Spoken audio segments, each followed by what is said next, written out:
নমস্কার, সকল ভক্ত বন্ধুদের সাদর আহ্বান জানাই আজকে আমাদের বেদান্ত দর্শন ফেসবুক পেজে এক মাস ব্যাপী ভাগবত কথার অন্তিম পর্ব। এক মাস ব্যাপী আমরা এই দামোদর মাস উপলক্ষে, দামোদর ব্রত উপলক্ষে যে ভাগবত প্রসঙ্গ শুনলাম তার সমাপ্তি তো নয়ই, এবং কোনোদিন যেন সমাপ্তি নাও হয়। আমরা জন্ম জন্মান্তর পেরিয়ে যেন তার নাম গান করতে করতে চলতে পারি, তারই সাথে সাথে, তারই পিছনে পিছনে। আজকে এই এক মাস ব্যাপী যে বিশেষ পাঠ, তার আজকে সমাপ্তি পর্ব। সকল ভক্ত বন্ধুদের শুভ সকাল জানাই। একটু দেরি হয়ে গেল, কিন্তু দেরি হলেও আজকে আমাদের শোনবার সময়টাও একটু দীর্ঘ। লক্ষ্মী, স্বপ্নাদি, মিনাদি, শুভ্রা, শুভ সকাল। ঠাকুর মায়ের শ্রী চরণে সাষ্টাঙ্গ প্রণাম নিবেদন করে, শ্রী গুরুদেবকে স্মরণ করে আমরা শুরু করছি আজকের প্রসঙ্গ। শুভ সকাল কেয়া। আমাদের গুরুদেব দেবী মায়ের কাছে অপূর্ব একটি কথা শোনা ছিল। সে কথাটি ঠাকুরের শ্রীমুখ নিঃসৃত। সেই কথাটি দিয়ে শুরু করব আজকে। কৃষ্ণ প্রেমের গাছে কেমন ফুটে আছে রাই কমলের ফুল। কৃষ্ণ প্রেমের গাছে কেমন ফুটে আছে রাই কমলের ফুল। লাদিনী কোন শক্তি যেন দুলছে দোদুল দুল। নীল যমুনার জল আর কালো তমাল গাছ, ব্রজগোপী ব্রজাঙ্গনার মন ভোলানো নাচ। তাদের ভঙ্গি দেখে সঙ্গী হবার লোভ মিটিয়ে দিল জনম ভরা ক্ষোভ। আমরা এর মধ্যেই শুনছিলাম যে রাধা কৃষ্ণের এই যে রাসলীলা প্রসঙ্গ, তার যে তত্ত্ব, সেটি হচ্ছে পরমাত্মার সঙ্গে জীবাত্মার মিলনের কথাই। সেটি কাব্যিকভাবে বর্ণনা করা হয়েছে, এবং আরো সুন্দরভাবে বলতে গেলে বলতে হয় যে এই নিরাকার পরমাত্মা জীবাত্মার যে মিলন তত্ত্ব, বেদান্ত শ্রুতিতে যে কথা বলা হয়েছে, তারই চিত্ররূপ হচ্ছে এই রাসলীলা প্রসঙ্গ। এবং এই জগৎ জুড়ে অনুপরমাণুর মধ্যে আমরা দেখতে পাই যে এক অপূর্ব নৃত্যের ছন্দ। সেই নৃত্যের ছন্দেই এই জগৎ মোহিত হয়ে আছে, এই নৃত্যের ছন্দেই এই জগৎ প্রবাহিত হচ্ছে। তারপরে বলা হয় রাধা নামে রা এসেছে রমণ শব্দ থেকে। রমণ মানে ক্রীড়া, খেলা। রমণ শব্দের অর্থ আবার আনন্দ বর্ধনকারী। রা এসেছে ধারণ থেকে। রাধা শব্দের পূর্ণ অর্থ হলো আনন্দকে ধারণ করা, অর্থাৎ যিনি আনন্দকে ধারণ করে থাকেন তিনি হলেন রাধা। আর শ্রীকৃষ্ণ হলেন স্বয়ং আনন্দ স্বরূপ। শ্রীরামকৃষ্ণ, তিনিও স্বয়ং আনন্দ স্বরূপ, পূর্ণ ব্রহ্ম নারায়ণ শ্রীরামকৃষ্ণ। তাকে ধারণ করেছেন কে? শ্রী শ্রীমা। শ্রী শ্রীমা, তাই রাধা, শ্রী রাধিকা, রাধা শক্তি।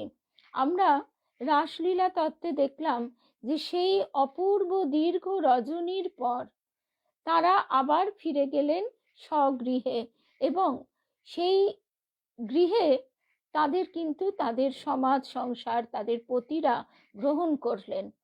বৈষ্ণবী মায়া দ্বারা তাদের এই যে কৃষ্ণের আকর্ষণে চলে যাওয়া, সবকিছু ত্যাগ করে, সেটা নিয়ে তাদের মনের মধ্যে আর কোনো বিশেষ চিন্তার স্রোত বইল না।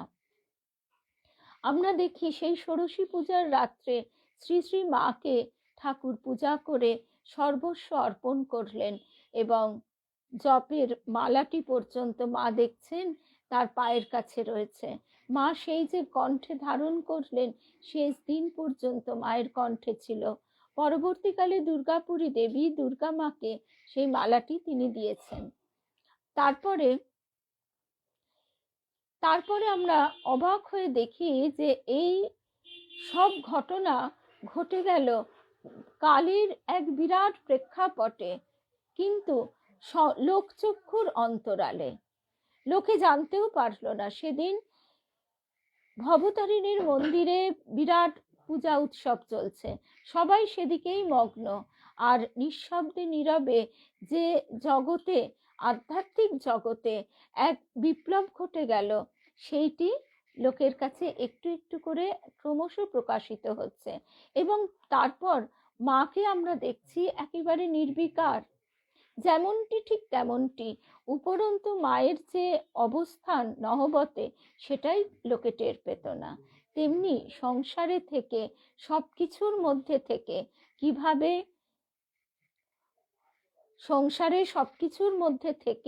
কিভাবে মা যে রামকৃষ্ণগত প্রাণা হয়ে তাকে অন্তরে ধারণ করে গৃহকর্ম করছেন, সংসার ধর্ম করছেন, গার্হস্থ্য ধর্ম করছেন, তা আমাদের দেখাচ্ছেন। সুতরাং এর মধ্যে দিয়ে আমরা ঠাকুর মায়ের সেই রাসলীলারই যেন আবার পুনরাভিনয় দেখতে পাই। এবার আমরা ফিরে আসছি উদ্ধবের ব্রজে গমন। তার কৃষ্ণ তিনি তো তারপরে মথুরায় চলে গেছেন। সেখানে মথুরায় চলে যাবার পর রাধা এবং তার সখীরা কেউ ভাবতেও পারেননি যে কৃষ্ণ এইভাবে তাদের ত্যাগ করে চলে যেতে পারেন। কিন্তু কর্তব্যের আবাহনে তিনি চলে গেছেন। কংসবধ ইত্যাদি যে সমস্ত লীলা তারপর রয়েছে, সেগুলি তো রয়েইছে। তারপরে কৃষ্ণের বিরহে ব্রজধামে এক অদ্ভুত অন্ধকার নেমে এসেছে। যে অন্ধকার, যে জ্বালা, যে যন্ত্রণার বর্ণনা বোধহয় সাধারণ মানুষের বোধের অগম্য। কারণ স্বয়ং উদ্ধবও, তিনিও জ্ঞানী শ্রেষ্ঠ, তিনিও এসে অবাক হয়ে দেখছেন যে কৃষ্ণ বিরহে এদের কি অবস্থা। সুখদেব বললেন, হে মহারাজ পরীক্ষিত, কৃষ্ণের অনুচর উদ্ধবের আজানুলম্বিত বাহু, নব প্রস্ফুটিত পদ্মের মতো চক্ষু, পীত বসন, গলায় পদ্মের মালা, অতি সুন্দর মুখকমল এবং উজ্জ্বল কুণ্ডলোদয় দেখে গোপীরা অত্যন্ত আশ্চর্য হলেন। তারা নিজেদের মধ্যে বলা বলি করতে লাগলেন, অচ্যুতের মতো বেশভূষায় সজ্জিত এই সুদর্শন পুরুষটি কে? কোথা থেকে এলেন এবং ইনি কার দূত? এইসব কথা নিজেদের মধ্যে বলা বলি করতে করতে তারা অত্যন্ত উৎকণ্ঠিত হয়ে পবিত্র কীর্তি কৃষ্ণের পদাশ্রিত উদ্ধবকে চারিদিক থেকে ঘিরে ধরলেন। প্রশ্ন হতে পারে, গোপীরা তো আগে কখনো উদ্ধবকে দেখেননি, কিন্তু উদ্ধবকে প্রথম থেকেই দেখেই, তার কোনো পরিচয় না জেনেই, তারা কোনো রকম সংকোচ না করেই তার কাছে গিয়ে উপস্থিত হলেন। এটা কিরকম হলো? উত্তর হলো এই যে উদ্ধবের গায়ের রং কালো, শরীরের গড়ন, বেশভূষা দেখেই গোপীরা মনে মনে বুঝেছিলেন যে ইনি কৃষ্ণের নিজের লোক, সুতরাং তাদেরও আপনজন। কৃষ্ণ উদ্ধবকে বৃন্দাবনে পাঠাবার সময় বলেছিলেন, আমার প্রাণপ্রিয় গোপীরা দূর থেকে তোমাকে দেখে আমি এসেছি মনে করে ছুটে আসবে। তারপর তারা বিফল মনোরথ হবে। তখন তুমি নিজের পরিচয় দিয়ে তাদের বলবে, যমুনার তীরে যিনি সর্বদা বনবিহার করতে উৎসুক, যার মুখখানি সর্বদা দীর্ঘ নিঃশ্বাস ফেলে ফেলে মলিন হয়ে গেছে, অক্রূর যাকে বৃন্দাবন থেকে মথুরায় নিয়ে গেছে, সেই নন্দনন্দন কৃষ্ণের আমি প্রণয় সচিব। নাম আমার উদ্ধব, এসেছি দৈত্য কার্যে। গোপীরা উদ্ধবকে কৃষ্ণ দূত জানতে পেরে তাকে অতি সমাদরে বসতে আসন দিলেন, কিন্তু উদ্ধব তাদের দেওয়া আসনে বসলেন না। কারণ তিনি জানেন যে গোপীরা হচ্ছেন তারই পরম পূজ্য শ্রীকৃষ্ণের প্রাণ প্রেয়সী। অতএব উদ্ধবের প্রণম্য। তাই তিনি তাদের দেওয়া আসনে না বসে আসনের পাশেই বসলেন। এতে গোপীদের প্রতি উদ্ধবের শ্রদ্ধা সূচিত হয়েছে। অর্থাৎ জ্ঞানীরা তারাও ভক্তদের প্রতি এই রকমই শ্রদ্ধাবান, শ্রদ্ধাশীল হন।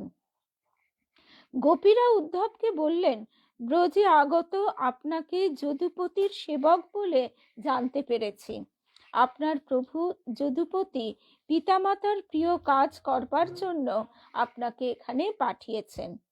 এখানে গোপীরা কৃষ্ণকে ব্রজনাথ, গোপীনাথ না বলে বলছেন যদুপতি। কেন? এই যদুপতি শব্দের মধ্যে দিয়ে গোপীর হৃদয়ের মর্মবেদনা ফুটে উঠেছে। তাদের ভাবখানা এই যে কৃষ্ণ ছিলেন গোপ জাতীয় এবং গোপগণের পতি। আজ তিনি মথুরায় গিয়ে জাতে উন্নত হয়ে রাজবংশীয় যদুপতি হয়েছেন। সুতরাং এখন তার এখানে আসার ইচ্ছা হবার কথা তো নয়। অতএব তাকে এখন ব্রজনাথ, ব্রজপতি, গোপীনাথ না বলে যদুনাথ, যদুপতি বলাই ভালো। তার সম্মানে তাকে এখন আমরা আর আপন করে যেন খুঁজে পাই না। এই ব্যঙ্গোক্তির মধ্যে দিয়ে কৃষ্ণ বিচ্ছেদাতুর গোপীদের হৃদয় বেদনা উদ্ধব কিন্তু ঠিকই বুঝতে পেরেছেন। গোপীরা বলছেন, উদ্ধব যে নিজের ইচ্ছায় এখানে এসেছে তা নয়, তার প্রভুই তাকে এখানে পাঠিয়েছেন। তা এটি তো বেশ বোঝাই যাচ্ছে, কিন্তু উদ্ধবের প্রভু কেন তাকে এখানে পাঠালেন? এখানে তার আর কিসেই বা প্রয়োজন? কিন্তু এমনও দিন ছিল যখন তোমাদের যদুপতি এই গোয়ালিনী গোপীদেরই প্রেমের কাঙাল ছিলেন। তিনি আমাদের ছাড়া আর কিছুই জানতেন না, আমরাও তাকে ছাড়া আর কিছু জানতাম না। কিন্তু হায়, সে দিন চলে গেছে, তার কাছে আমাদের প্রয়োজন ফুরিয়েছে। সুতরাং আমাদের কথা মনে করা কিংবা আমাদের সংবাদ দেবার তার দরকারই বা কি? এখন তো মথুরার রূপবতী রমণীদের সেবাই তার দরকার। তবে হ্যাঁ, একটা প্রয়োজন আছে বটে, সেটা হচ্ছে পিতামাতা নন্দ যশোদার সংবাদ নেওয়া এবং তাদের সান্ত্বনা দিয়ে মনোকষ্ট দূর করা। পিতামাতার প্রিয় কাজ করা ছাড়া এই গোপপল্লীতে যদুপতির মনে রাখার মতো আর কিছু আছে বলে তো দেখতে পাচ্ছি না। আত্মীয় স্বজনের স্নেহবন্ধন ত্যাগ করা মুনি ঋষিদের পক্ষেও কঠিন। গোপীরা বলছেন, পিতামাতার প্রীতির জন্য যদুপতি আপনাকে এখানে পাঠিয়েছেন, তা বেশ ভালো। কিন্তু পিতামাতার প্রতি ভালোবাসার জন্যই যে তিনি আপনাকে পাঠিয়েছেন তা মনে হয় না। ভালোবাসাই যদি মুখ্য উদ্দেশ্য হতো তবে তিনি নিজেই আসতেন, দায় সারার মতো আপনাকে পাঠাতেন না। নন্দ যশোদা কৃষ্ণের বিচ্ছেদে কেঁদে কেঁদে মরে যাবে, আর যদুপতি মথুরায় রাজত্ব করবেন, এই লোকনিন্দার ভয়েই বোধহয় তিনি আপনাকে পাঠিয়েছেন। পিতামাতার স্নেহের সম্বন্ধ মুনি ঋষিরাও ভুলতে পারেন না। যে পিতামাতার আদর যত্নে, তাদের বুক ভরা স্নেহে পালিত হয়ে যদুপতি আজ এতটা বড় হয়েছেন, এতদিন পরেও তাদের সংবাদ নিতে তিনি নিজে আসতে পারলেন না, লোক পাঠিয়েছেন। নন্দ যশোদার প্রাণে পুত্র বিচ্ছেদের দুঃখ তো আছেই, তার উপর পুত্রের কাছ থেকে আজ তাদের এই অপমানও সহ্য করতে হলো। আমরা ভাবছি তোমাদের যদুপতির কি অপূর্ব কর্তব্যনিষ্ঠা। উদ্ধব মহাবুদ্ধিমান। কৃষ্ণের প্রতি গোপীদের এই ব্যঙ্গোক্তির ছলে তাদের বুক ভরা ভালোবাসার কথা হৃদয়ঙ্গম করে উদ্ধব মুগ্ধ হয়ে গেলেন। আবার গোপীদের অভিমান ভরা ব্যঙ্গোক্তি শুনে তিনি যেন মরমে মরে গেলেন, নির্বাক বিস্ময়ে অধোবদনে বসে রইলেন। গোপীরা বললেন, আচ্ছা উদ্ধব, তোমায় একটা কথা জিজ্ঞাসা করি। তুমি রসিক শেখর কৃষ্ণের বন্ধু, তুমি হয়তো বলতে পারবে। জগতে দেখতে পাই যে প্রীতির সম্বন্ধ যেন একটা ব্যবসাদারির মতো স্বার্থ প্রণোদিত। স্বার্থ ফুরলেই প্রীতির সম্বন্ধও নষ্ট হয়ে যায়। একে অপরের প্রতি যে মিত্রতা, তা কেবল প্রয়োজন সিদ্ধির জন্যই হয়ে থাকে। দৃষ্টান্ত স্বরূপ বলছেন, দুশ্চরিত্র পুরুষের কুলোটা নারীর প্রতি মিত্রতা এবং মৌমাছিদের ফুলের সাথে মিত্রতা কেবল স্বার্থ সিদ্ধির জন্যই হয়ে থাকে। স্বার্থ যতক্ষণ পর্যন্ত থাকে, মিত্রতাও ততক্ষণ পর্যন্তই। বারবণিতারা নির্ধন ব্যক্তিকে ত্যাগ করে, প্রজা পালনে অসমর্থ রাজাকে ত্যাগ করে, শিষ্যরা অধ্যয়ন শেষ হলে আচার্যকে ত্যাগ করে, পুরোহিতেরা দক্ষিণা পেলে যজমানদের ত্যাগ করে, অতিথিরা ভোজনান্তে গৃহস্থকে ত্যাগ করে, পশুরা দগ্ধ অরণ্য ত্যাগ করে, গাছের ফল শেষ হলে পাখিরা সেই গাছকে ত্যাগ করে। তাই বলছি, জগতে প্রীতির সম্পর্ক বলে আমরা যা দেখি তা সবই স্বার্থ সিদ্ধির জন্য। স্বার্থ শেষ হলেই প্রীতির সম্পর্ক ফুরিয়ে যায়।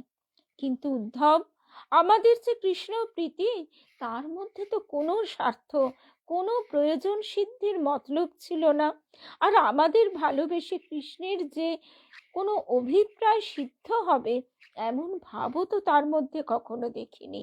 তবে আমাদের এই বাসনা কামনা শূন্য শুদ্ধ নিষ্কলঙ্ক প্রেমে বিচ্ছেদ এলো কেন?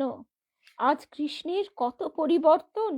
আমরা তো তার চরণে কোনো দোষ করেছি বলে মনে হয় না।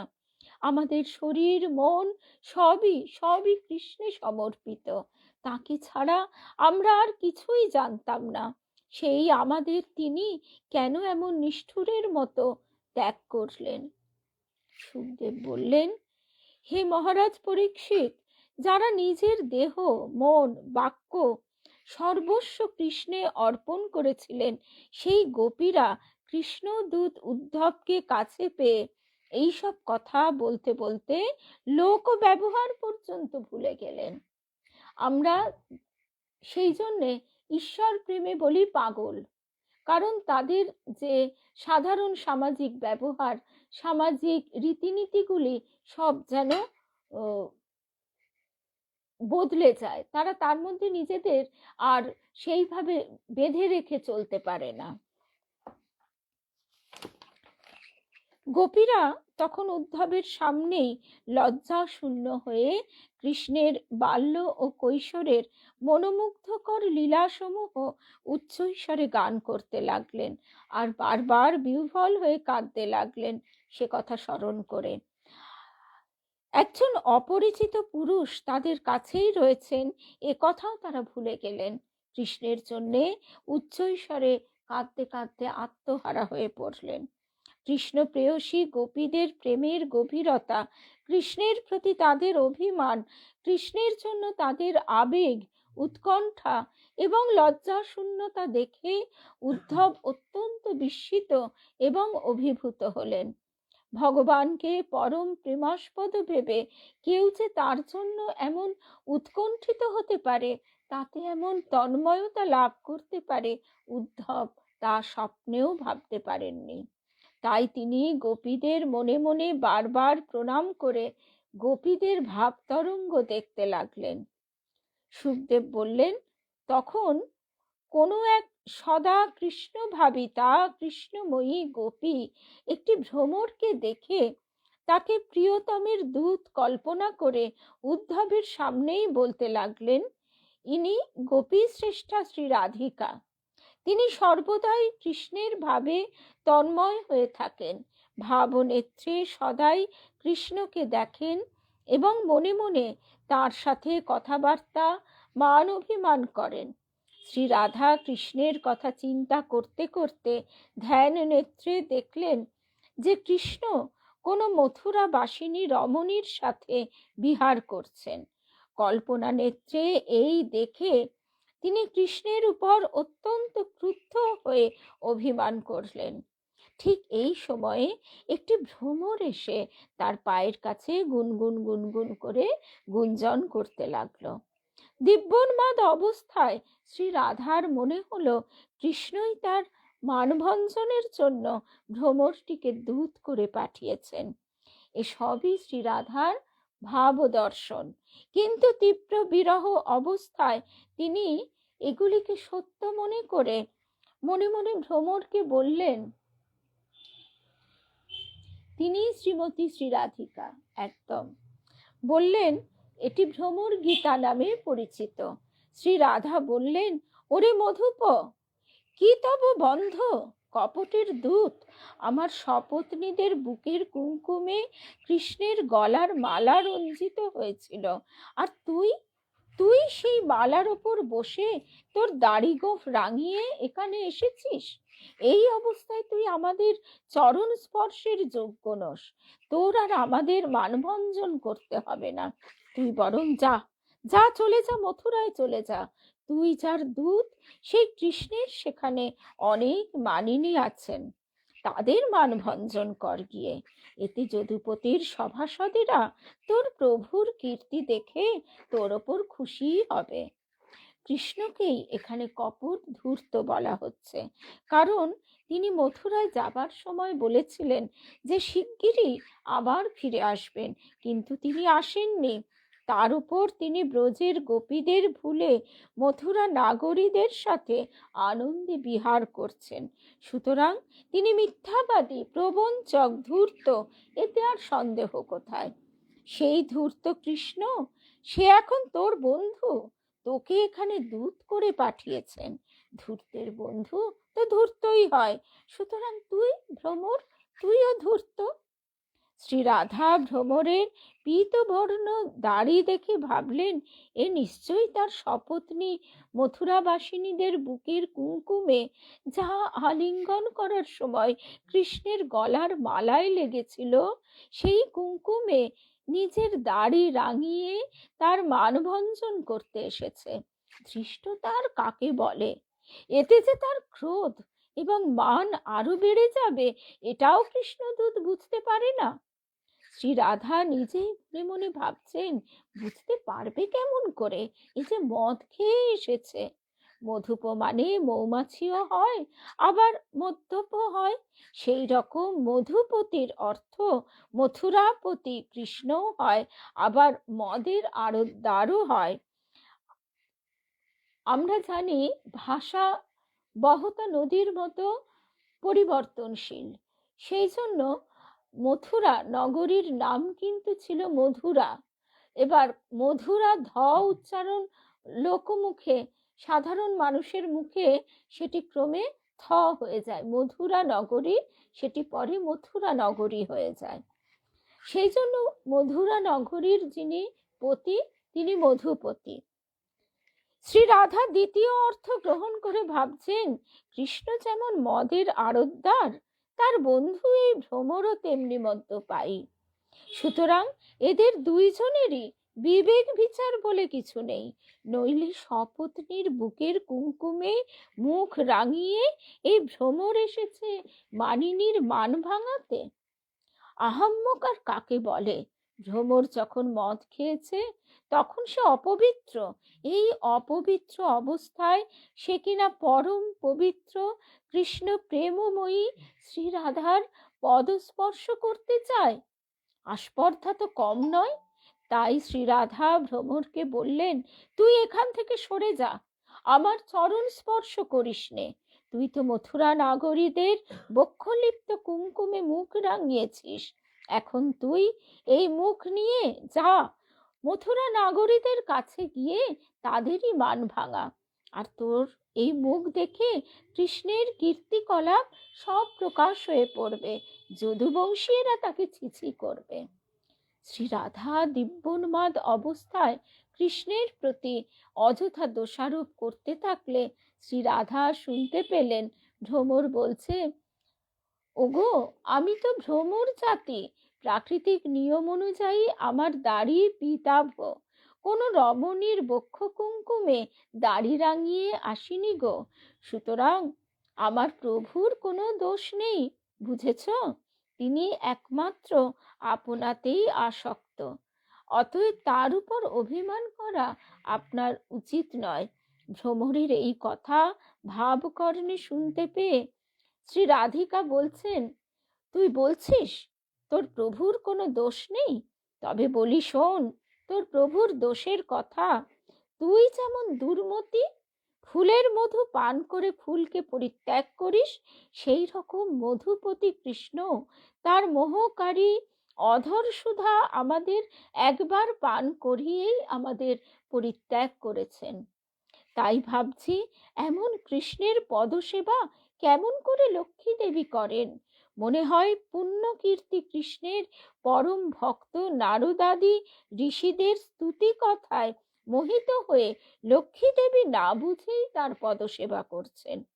তুই একটা ফুলের মধু পান করে সেই ফুলকে ত্যাগ করে অন্য ফুলের কাছে যাস? বল, যাস কি না? ফুলের মধু পান করেই তোকে বাঁচতে হয়, সুতরাং এটা তোর জীবিকা। সেই জন্য মধুশূন্য ফুল ত্যাগের মধ্যে তোর কিন্তু বিশেষ দোষ নেই। কিন্তু তোর প্রভুর স্বভাবটা একবার দেখ দিকিনি। তিনি তো মধুপতি, জগতের সমস্ত মধু, সমস্ত আনন্দ, সমস্ত মাধুর্যের তিনি আশ্রয়স্থল। তিনি নিজেই মাধুর্য স্বরূপ, সুতরাং তার অন্য কোনো মধুর দরকারও নেই। তবুও এমনই তার কুটিল স্বভাব যে তিনি আমাদের মতো সরল শুদ্ধ মনা গোপীদের তার অধর সুধা পান করতে প্রলোভিত করেন। তার পরম সুন্দর অধর যেন জোর করে আমাদের আকর্ষণ করে, সেই আকর্ষণ আমাদের মোহগ্রস্ত করে জোর করে তার অধর সুধা পান করায়। লক্ষ্মী দেবী অনন্ত গুণসম্পন্না হলে কি হয়, তিনি অত্যন্ত সরল মনা, কৃষ্ণের ছল চাতুরী নিষ্ঠুরতা বোঝেন না, তাই তিনি কৃষ্ণের পদসেবা করছেন। এইভাবে শ্রী রাধিকা অভিমান ভরে শ্রীকৃষ্ণের সঠতা, নির্দয়তা, চপলতার উল্লেখ করে আবার নিজের বিচক্ষণতার কথাও প্রকাশ করলেন। কৃষ্ণের সম্বন্ধে এত দোষারোপ করলেও ভ্রমর শ্রীরাধার পায়ের কাছে গুনগুন করছে দেখে শ্রীরাধা ভাবকর্ণে যেন শুনতে পেলেন ভ্রমর এখনো এখনো কৃষ্ণের গুণগান করে চলেছে। এতে শ্রী রাধিকার অভিমান আরো বেড়ে গেল। ক্রুদ্ধ হয়ে বললেন, ওরে ভ্রমর, কৃষ্ণকে আমরা বহুদিন থেকেই জানি, সে তো আমাদের কাছে নূতন নয়, সে যে বহু পুরাতন। সুতরাং তার গুণের কথা আমাদের কাছে যারা যারা তারই জন্য গৃহ ছেড়ে বনবাসী হয়েছে তাদের কাছে আর বলতে হবে না। যারা কৃষ্ণের নতুন সখী, আধুনিক সখী, সেই মথুরার নাগরীদের কাছে গিয়ে তার গুণগান কর। কৃষ্ণের আলিঙ্গনে যাদের বক্ষ সন্তাপ এখন দূর হচ্ছে, সেই কৃষ্ণ প্রিয়ারাই তোকে পারিতোষিক দেবে। মূলে সরঙ্ঘ্রে, 6 পা বিশিষ্ট ভ্রমর কথাটি রয়েছে। সরঙ্ঘ্রে, সরঙ্ঘ্রে বলে সম্বোধন করার উদ্দেশ্য এই যে যাদের যত বেশি পা তাদের বুদ্ধি তত কম। চতুষ্পদ প্রাণী থেকে দ্বিপদ মানুষের বুদ্ধি বেশি, তোর 6টি পা, সুতরাং তোর বুদ্ধি যে চতুষ্পদ প্রাণী থেকেও কম। তার জন্যে কোথায় কি গান করা উচিত তুই বুঝতেও পারিস না। তাই তোকে বলছি, অর্জুন সখা কৃষ্ণের নূতন সখী মথুরা নাগরীদের কাছে গিয়ে তোর কপট কৃষ্ণের কপট গুণ কীর্তন কর, তাহলে তারা নিজেদের সৌভাগ্যবতী বলে মনে করে তোকেও কিছু দান করবে। এখানে তো আমরা সেই কপট কৃষ্ণের জন্য সর্বহারা বনবাসিনী, তোকে এক মুঠো চাল দেবারও আমাদের সামর্থ্য নেই। তাই বলছি, এখানে কৃষ্ণ গুণ গান না করে মথুরার মানিনীদের কাছে গিয়ে কর, তাতে তোরও লাভ হবে। ওরে কপট, বল দেখি, স্বর্গ মর্ত পাতালে এমন কোন রমণী আছে যে কৃষ্ণের সুন্দর হাসি এবং ভ্রুবিলাস দেখে মোহিত হয়ে তার বশ্যতা স্বীকার করবে না? বেশি কথা কি, স্বয়ং লক্ষ্মী দেবী পর্যন্ত, যার চরণধূলির সেবিকা, তার কাছে আমরা আর কি? আমরা আজ সর্বপ্রকারেই দীন এবং তার উপেক্ষিতা। তাই পুণ্য কীর্তি কৃষ্ণের সংবাদও আজ আমাদের দুষ্প্রাপ্য। জগতে যে নিজেকে সম্পূর্ণ বিলিয়ে দিতে পারে দীন, জগতের কাছ থেকে যতই দুঃখ আঘাত, জগতের কাছ থেকে যতই দুঃখ আঘাত আসুক না কেন, তবু তারা ভগবানকে দোষারোপ করে না, ভগবানকে ছাড়ে না, সেই জগৎপতি জগন্নাথকেই জড়িয়ে ধরে। তারাই হচ্ছেন রাধিকা গোপী। কৃষ্ণময়ী শ্রী রাধা কৃষ্ণের বিরহে দিব্যোন্মাদ অবস্থায় ভাবছেন যে ভ্রমর মিনতি করে বুঝি তার পায়ের কাছে গুনগুন করে বলছে, হে দেবী, আমার প্রভু কৃষ্ণ আপনার অতি প্রিয় এবং তিনিও আপনার কাছে কোনো অপরাধ করেননি, সুতরাং আপনার কি তার উপর রাগ করা সাজে? আর অজান্তে যদি কোনো অপরাধ হয়েও থাকে, তবে আপনি তা ক্ষমা করে তার সঙ্গে সন্ধি করুন। এই কথা শ্রী রাধিকার মনে উদয় হতেই তিনি আরো ক্রুদ্ধ হয়ে ভ্রমরকে বললেন, ওরে ভ্রমর, তুই যে আমার চরণে মাথা রেখেছিস তা তুই সরিয়ে নে। মুকুন্দের কাছ থেকে দ্রুত কর্ম এবং তোষামত করা তুই ভালোই শিখেছিস। তোর অভিসন্ধিও আমি বুঝেছি। কৃষ্ণ অকৃতজ্ঞ, তারই জন্য আমরা পতি পুত্র এমনকি স্বর্গপ্রাপ্তির আশা পর্যন্ত ত্যাগ করে, সমস্ত রকমের আশা ত্যাগ করে তাকেই চিত্ত সমর্পণ করেছিলাম। আর তিনি কি করলেন? আমাদের পরিত্যাগ করে চলে গেলেন। একবারও চিন্তাও করলেন না অসহায় আমাদের কি উপায় হবে। এমন যে নিষ্ঠুর অকৃতজ্ঞ শট, তাকে বিশ্বাস করে তার সঙ্গে সন্ধি করতে বলছিস? না না, এ হতে পারে না। শ্রী রাধা দিব্যোন্মাদ অবস্থায় প্রণয় কোপে অধীর হয়ে কখনো কৃষ্ণের প্রতি অভিমান করছেন, কখনো তার উদ্দেশ্যে গালাগালি দিচ্ছেন, আবার কখনো ঈর্ষা প্রকাশ করছেন। ঠাকুর বলছেন, ডাকাতে ভক্তি, তার উপর জোর করবে না তো কার উপর জোর করবে? তার উপর রাগ করতে হয় তো তার উপরেই রাগ করো। ভ্রমরকে বলছেন, তুই বলছিলি না তোর প্রভুর সঙ্গে সন্ধি করতে? শোন তবে বলি, তোর প্রভুর আরো সব কীর্তি। তিনি যে কেবল এই জন্মেই অকৃতজ্ঞ, প্রতারক, নিষ্ঠুর তা নয়, পূর্ব জন্মেও তিনি এই রকমই ছিলেন। তোর প্রভু এই কৃষ্ণ পূর্ব অবতারে শ্রী রামচন্দ্র রূপে ব্যাধের মতো লুকিয়ে নিরপরাধ বানররাজ বালিকে বধ করেছিলেন। তারপর তিনি স্ত্রীর বশীভূত হয়ে কামাতুরা শূর্পণখার নাক কান কেটে তাকে চিরদিনের মতো বিরূপা করেছিলেন।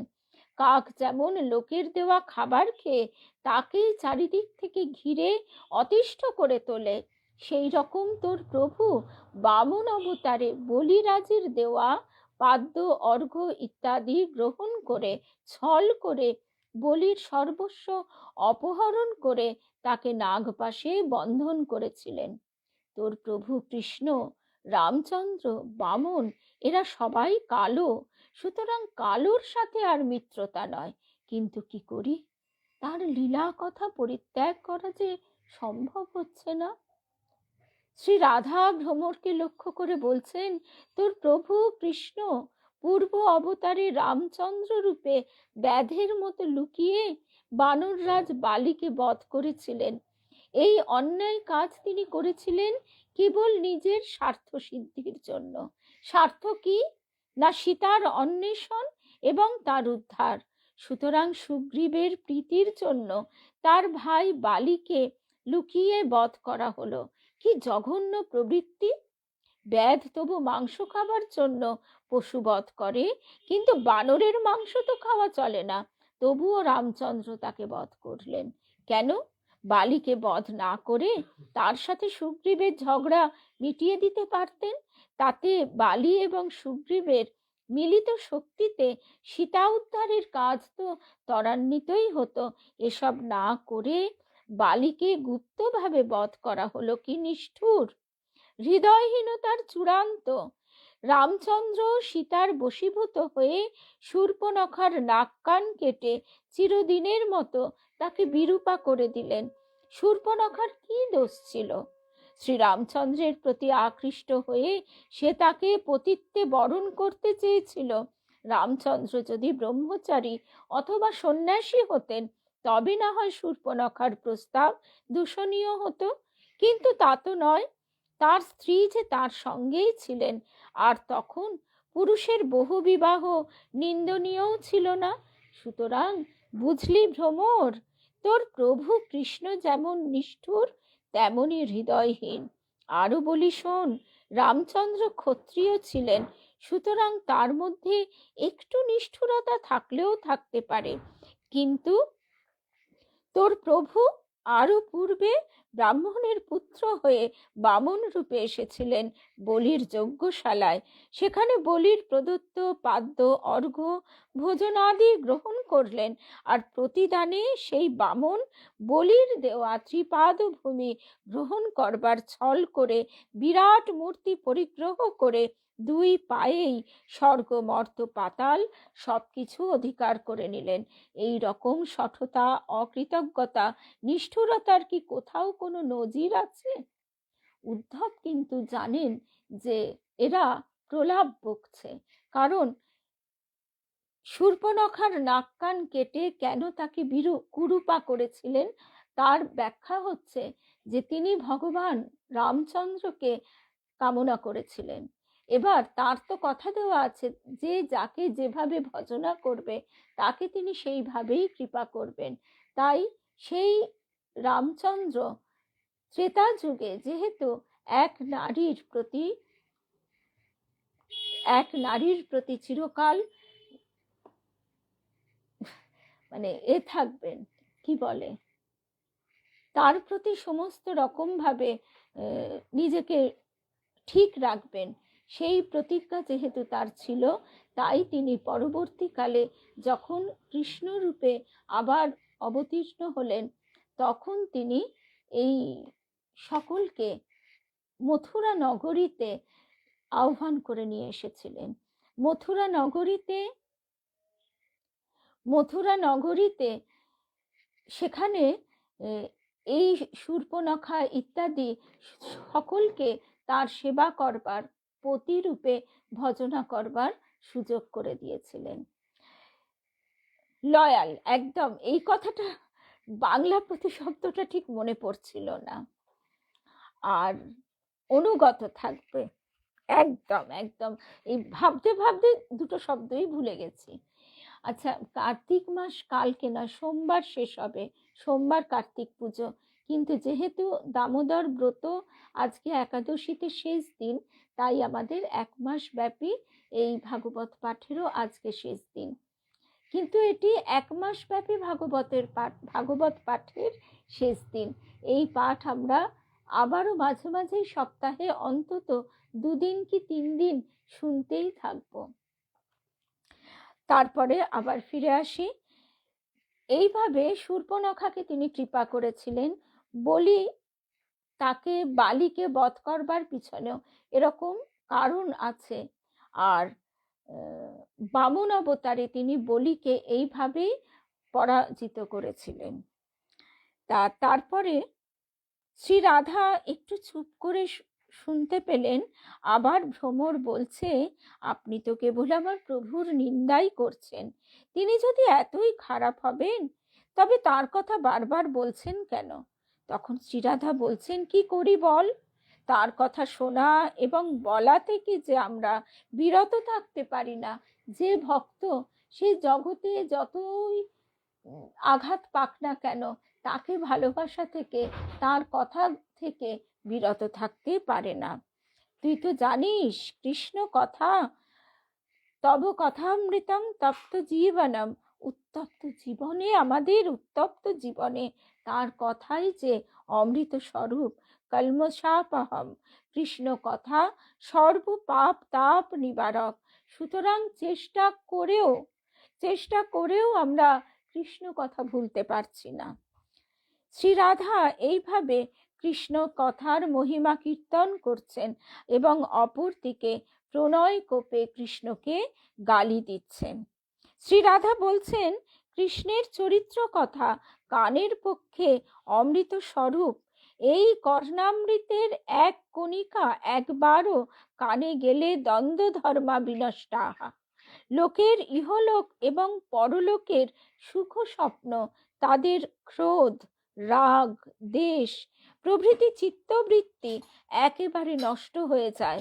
তখন সেই সমস্ত বিবেকী ব্যক্তিরা বিয়োগ দুঃখে কাতর আত্মীয় স্বজনদের তখনই পরিত্যাগ করেন এবং ভিক্ষাবৃত্তি অবলম্বন করে পাখির মতো জীবন ধারণ করেন। সাধারণভাবে আমরা জানি গালি, ক্রোধ এগুলো তো কেউ দেখতে ভালোবাসে না, এগুলো কারোর কাছে দৃষ্টি সুখকরও নয় বা কারোর মনেও আনন্দ দেয় না। কিন্তু শ্রী রাধিকা এবং গোপীদের এই যে কৃষ্ণের প্রতি প্রণয় কোপ, তা জগৎ উপভোগ করছে, আস্বাদন করছে। কৃষ্ণের কথা আপাত সুখকর বটে, কিন্তু শোন, যে এই কথা একবার শোনে তার কিন্তু মহা অনিষ্ট হয়। অনিষ্টটা কি? তার দ্বন্দ্ব ধর্ম নষ্ট হয়ে যায়। অর্থাৎ পতি যদি কৃষ্ণ কথা শোনে তবে তার স্ত্রীর প্রতি আসক্তি কমে যায়। স্ত্রী শুনলে তার পতি প্রেম শিথিল হয়। সন্তান যদি কৃষ্ণ কথা শোনে তবে তার পিতামাতার প্রতি ভালোবাসা কমে যায়। মা বাবা যদি কৃষ্ণ কথা শোনে তবে সন্তানের প্রতি তাদের আর মমতা থাকে না। যারা তার কথা শোনে তারা নির্দয় হয়ে আত্মীয় স্বজন ত্যাগ করে পাখির মতো ভিক্ষায় জীবন যাপন করে। অর্থাৎ তারা সন্ন্যাস অবলম্বন করে, মন থেকে তাদের সব কিছু ত্যাগ হয়ে যায়, পাখির মতো পরমহংসের মতো জীবন অতিবাহিত করে। জগতের কোনো কিছুই তাদের আর স্পর্শ করতে পারে না। কৃষ্ণ কথা শোনার ফল হলো এই, তারা আত্মীয় স্বজনদের কাঁদায়, তারা নিজেরাও সুখ ভোগ করতে পারে না। কৃষ্ণের কথা শুনে যারা এই রকম দুঃখ ভোগ করছে এমন লোকের সংখ্যাও কম নয়, অনেক। শ্রী রাধা এইভাবে কৃষ্ণের ব্যাজ স্তুতি করলেন, অর্থাৎ বাইরে নিন্দার মতো মনে হলেও ভেতরের অর্থ হলো কৃষ্ণের মহিমা কীর্তন। ভাবন মাদিনী অবস্থায় শ্রীরাধা শুনছে, ভ্রমর বলছে, কৃষ্ণ যখন এত দোষেই দোষী তখন আপনি জেনে শুনে তার সাথে প্রণয় করলেন কেন? রাধা বলছে, হে উপমন্ত্রী, কৃষ্ণদূত ভ্রমর অনভিজ্ঞা হরিণ পত্নীরা যেমন ব্যাধের বাঁশি শুনে বিশ্বাস করে জালে আবদ্ধ হয়, সেই রকম আমরাও কৃষ্ণের কুটিল বচন শুনে বিশ্বাস করে তার নখস্পর্শজনিত তীব্র কামপীড়ায় কষ্ট পাচ্ছি। সুতরাং তুমি দুঃখপ্রদ কৃষ্ণ কথা না বলে অন্য কথা বলো। সাধারণ জগতের মানুষ এই প্রসঙ্গ শুনলে একে তাদের বুদ্ধি বিবেচনার সীমাবদ্ধতা হেতু, তারা দেহবদ্ধ জীব, আসক্তিযুক্ত, তাই তারা তাদের মতনই ইন্টারপ্রেট করে, ব্যাখ্যা করে। সেই জন্যই স্বামী বিবেকানন্দ বলছেন, এই রাসলীলা তত্ত্ব সাধারণ মানুষের বোধের অগম্য। দিব্যোন্মাদ অবস্থায় শ্রী রাধা বিলাপ করে কৃষ্ণের প্রতি নানা কটূক্তি করতে করতে হঠাৎ ভ্রমরটিকে আর দেখতে পেলেন না। তখন তিনি ব্যথিত হয়ে ভাবছেন যে, আহা, আমার কঠোর তিরস্কারে ভ্রমর দূত মথুরায় ফিরে গেল। কেন যে আমি অভিমান করে এত কঠোর হতে গেলাম, এত কঠোর কথা বললাম। আমার তিরস্কারে যদি কৃষ্ণ দুঃখ পায় তবে তো আমারই অপরাধ হবে। এই চিন্তায় শ্রী রাধা অত্যন্ত সন্তপ্ত হলেন এবং তার প্রণয় কোপ জনিত অভিমান একেবারে দূর হয়ে গেল। ঠিক এই সময়ে শ্রী রাধা আবার ভ্রমরটিকে দেখতে পেলেন। শ্রী রাধা তখন ভ্রমরকে আদর করে বলছেন, হে ভ্রমর, তুমি আমার প্রিয়তমের সখা, সুতরাং তুমি আমারও প্রিয় সখা। তুমি যে এতক্ষণ আমার তিরস্কার সহ্য করে আমার অপরাধ না নিয়ে আবার এসেছো, এতেই তোমার সদ্গুণের পরিচয় পাচ্ছি। শ্রী রাধা এবার কৃষ্ণের কুশল সংবাদ জিজ্ঞাসা করছেন। বলছেন, কৃষ্ণ এখন মথুরায় ভালো আছেন তো? তিনি কি তার পিতামাতা নন্দ যশোদার কথা স্মরণ করেন? তিনি কি জানেন আজ কৃষ্ণ বিহনে তাদের কি অবস্থা? এইভাবে তিনি বারে বারে সকলের কথা ভ্রমরের কাছে বলতে লাগলেন। শ্রীরাধার প্রলাপোক্তি, যাকে আমরা ভ্রমর গীতা বলে থাকি, এইভাবেই শেষ হচ্ছে। উদ্ধব এতক্ষণ পর্যন্ত নির্বাক বিস্ময়ে শ্রী রাধার দিব্যোন্মাদ অবস্থার দশা দেখছিলেন এবং শুনছিলেন তার নিদারুণ বিচ্ছেদ দুঃখের প্রলাপ। তিনি ভাবতেও পারেননি প্রেমে আত্মহারা হয়ে এমন অবস্থা কারো হতে পারে। গোপীদের সঙ্গে নিজের তুলনা করে তাই উদ্ধবের মনে হলো যে এদের চরণধূলিরও তিনি যোগ্য নন। কৃষ্ণের প্রতি উদ্ধবের জ্ঞান মিশ্রা ভক্তির গরিমা দূর হলো। ঠাকুর বলতেন যে ভক্তির কত রকম আছে, তার মধ্যে এই গোপী প্রেম, রাধা প্রেম সর্বশ্রেষ্ঠ। উদ্ধবেরও জ্ঞান মিশ্রিত ভক্তি, কারণ উদ্ধব জানেন কৃষ্ণের স্বরূপ, আর গোপীরা তার স্বরূপ জেনেও তারা তাকে আপনার হতে আপন করে পেতে চায়। আপনারা মহাভাবের মূর্ত বিগ্রহ। উদ্ধব বলছেন, আপনাদের মন সরৈশ্বর্যশালী শ্রীকৃষ্ণে এমনভাবে সমর্পিত হয়েছে, আশ্চর্য। আপনারা জগতের সকলের পূজ্য, জগতে আপনাদের তুলনা নেই। সুতরাং আপনারা কৃষ্ণময়ী, সর্বদাই কৃষ্ণের সঙ্গে যুক্ত।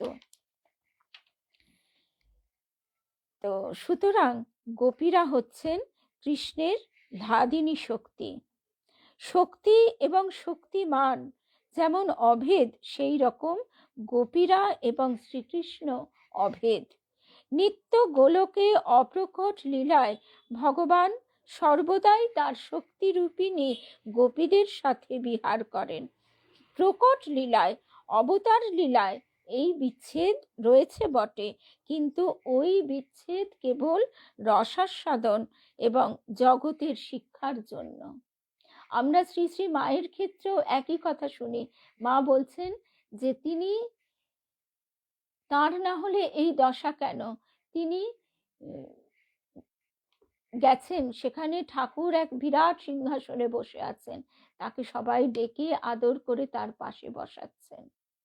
অর্থাৎ সেই নিত্যলীলা করে সেথায় মদন মোহন। সে নিত্যলীলা তো আমরা দেখতে পাই না, কোনো কোনো ভাগ্যবানে দেখিবারে পায়। তোমাদের পরম প্রিয়, আমি যে তোমাদের থেকে দূরে রয়েছি তার কারণ হলো এই।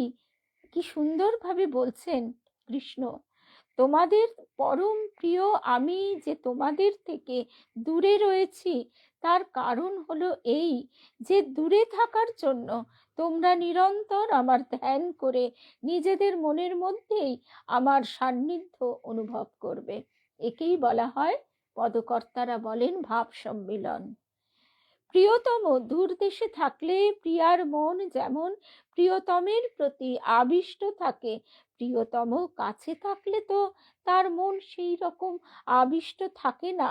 সেই রকম তোমাদের মনকে আমার ধ্যানে আরো গভীরে নিয়ে যাবার জন্যই আমি দেহের দিক থেকে দূরে রয়েছি। সাধক জীবনের চরম কথা কৃষ্ণ বলছেন।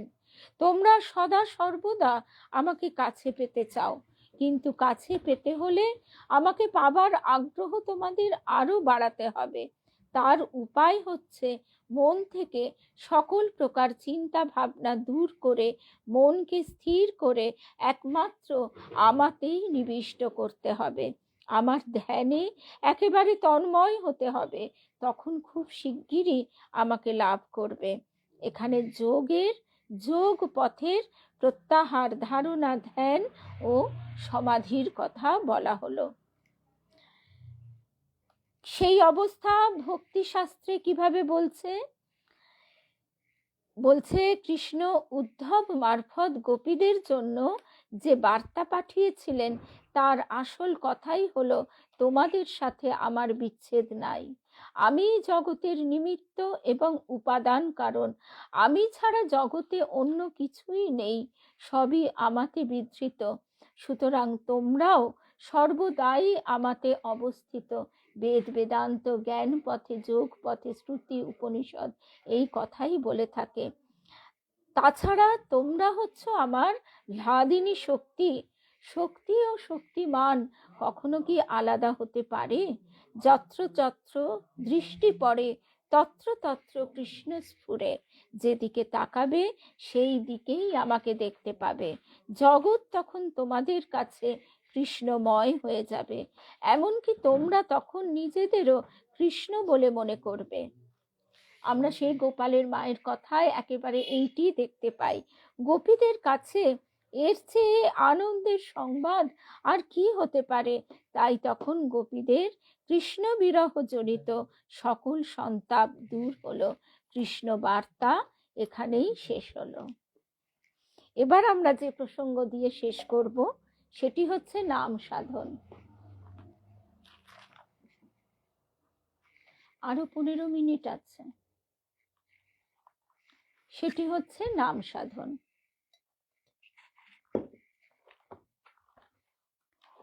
পারমিতা বলছিল যে এই নামের কথা, যে নাম কি, নাম এবং মন্ত্রের তফাৎ হচ্ছে, মন্ত্রে বীজ মন্ত্র, বীজ থাকে, ওঙ্কার থাকে। নাম সবাই যে কোনো অবস্থায় সমস্ত জীব করতে পারে। সেই জন্য যদি কারোর দীক্ষা লাভ নাও হয় তাতেও কোনো অসুবিধা থাকে না। তবে দীক্ষা লাভ হওয়া মানে গুরু তার দায়িত্ব নিজে নিয়ে নেন। নামে ভক্তি, নামে মুক্তি, নামই সারাত সার। নামের গুণে পার হবে তুমি ভবসাগর পার। তাই বলা হচ্ছে ভবা পাগলা। ভবা পাগলা বলছেন, হরি বলো, হরি বলো, হরি হরি বলো, হরি গুণ গাহ, হরি কথা কহ, হরি নাম কীর্তন, হরি নামে নর্তন, হরি প্রেমে নয়ন ঢল ঢল ঢল ঢল। হরি গুণ গাহ, হরি কথা কহ, হরি হরি হরি বলো, হরি হরি হরি বলো। হরি ভক্তগণ, হরি সর্বজন, হরি নাম বিতরণ করিতে থাকো। হরি দীনবন্ধু, হরি ভব সিন্ধু, ভবার ভাবের তরি বেয়ে চলো, বেয়ে চলো। আবার কবি গাইছেন, এ তো সুখের নদী নিরবধি, ধীরে ধীরে বাউরে, শঙ্করী চরণে মন মগ্ন হয়ে রওরে। অর্থাৎ তার কাছে পৌঁছতে গেলে আগে আমাদের তার এই যে হ্লাদিনী শক্তি, তার চরণ আশ্রয় করতে হবে। হরিহরায় নম কৃষ্ণ, যাদবায় নম, যাদবায় মাধবায়, কেশবায় নম। হরি বলো, হরি বলো, হরি বলো সবে। তারপর আমরা দেখছি যে 4 যুগে 4 নাম, বিষ্ণুর সাধন, ধর্ম অর্থ কাম মোক্ষ পায় সর্বজন। কোনো এক বৈশাখ মাসে শুক্লপক্ষে অক্ষয় তৃতীয়াতে রবিবারে উৎপত্তি হলো পুণ্যময় সত্য যুগ। সে যুগে পাপ নাই। মৎস্য, কুর্ম, বরাহ, নৃসিংহ অবতার। এ যুগে তারক ব্রহ্ম নাম। নারায়ণ নারায়ণ নারায়ণ পরা বেদা, নারায়ণ নারায়ণ নারায়ণ পরাক্ষরা, নারায়ণ পরা ভক্তি, নারায়ণ পরা গতি, নারায়ণ নারায়ণ নারায়ণ নারায়ণ নারায়ণ নারায়ণ নারায়ণ হে। অতঃপর কোনো এক কার্তিক মাস শুক্লপক্ষ নবমী তিথি সোমবারে নেমে এলো ত্রেতা যুগ। এই যুগে 1 ভাগ পাপ, 3 ভাগ পুণ্য।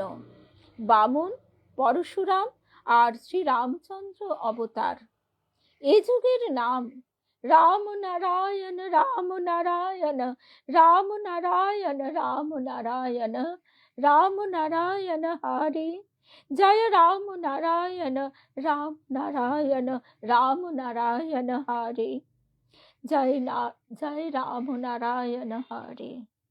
রাম নারায়ণ অনন্ত মুকুন্দ মধুসূদন কৃষ্ণ কেশব কংসারি হরে বৈকুণ্ঠ বামন। রাম নারায়ণ, রাম নারায়ণ, রাম নারায়ণ, রাম নারায়ণ হরে। ত্রাহি মাম, ত্রাহি মাম, পাহি মাম, ত্রাহি মাম, পাহি মাম, ত্রাহি মাম, ত্রাহি মাম, পাহি মাম। কৃষ্ণ কেশব, কৃষ্ণ কেশব, কৃষ্ণ কেশব, কৃষ্ণ কেশব পাহি মাম। রাম রাঘব, রাম রাঘব, রাম রাঘব রক্ষ মাম। এরপর কোনো এক ভাদ্র মাস ত্রয়োদশী তিথি বৃহস্পতিবার উৎপত্তি হলো দ্বাপর যুগ। এই যুগের অবতার শ্রীকৃষ্ণ স্বয়ং এবং বুদ্ধ। অর্ধেক পাপ ও অর্ধেক পুণ্য। জ্ঞাননিষ্ঠ ব্যক্তিগণের আশ্রয় যে নাম হরে মুরারে মধুকৈটভ হারে, গোপাল গোবিন্দ মুকুন্দ সৌরে, যজ্ঞেশ নারায়ণ কৃষ্ণ কৃষ্ণ, নিরাশ্রয় মাম জগদীশ্বর রক্ষ, নিরাশ্রয় মাম জগদীশ্বর রক্ষ, নিরাশ্রয় মাম জগদীশ্বর রক্ষ। অতঃপর এলো এই বর্তমান কলি। কোনো এক মাঘ মাস পূর্ণিমা তিথি শুক্রবারে। এই যুগে পাপ 3 ভাগ, পুণ্য 1 ভাগ।